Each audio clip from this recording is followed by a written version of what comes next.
Без да добие согласност од таткото, мајката своето малолетно дете го пренела преку граница во соседна земја. Сега таткото со помош на првата детска амбасада Меѓаши се обидува да го пронајде и да го врати дома.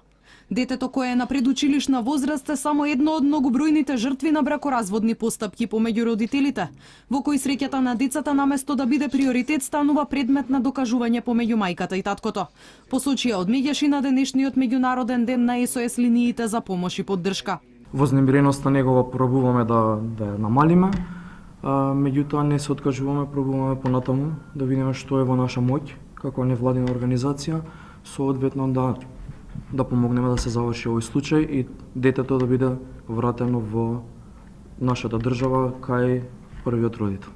Расте и бројот на сексуална злоупотреба на деца, алармираат од Меѓаши, а се почесто како извршители се јавуваат помали малолетници. Бараат спроведување на законски воведената хемиска кастрација за педофилите, кои неретко по издржување на казните го повторуваат делото.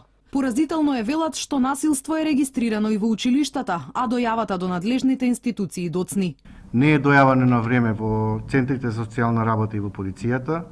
Родителот нема доволно информации што му се случува на детето или пак не ги забележува промените во однесувањето на детето.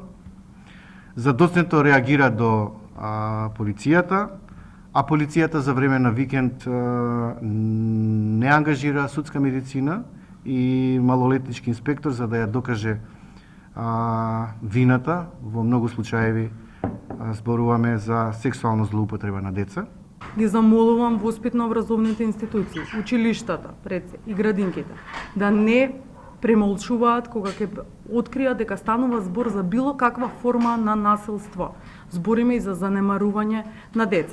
Во последните 6 месеци на СОС линијата помош побарале 44 лица, од кои 4 јавувачи биле деца, а 40 возрастни. Дојавите биле за вкупно 50 деца потенцијални жртви, од кои кај 27 случаи било прекршено правото на детето во текот на бракоразводни постапки, а 10 се случаи на семејно насилство. СОС телефонот за деца и млади постои 24 години, а досега се регистрирани над 20.000 јавувања.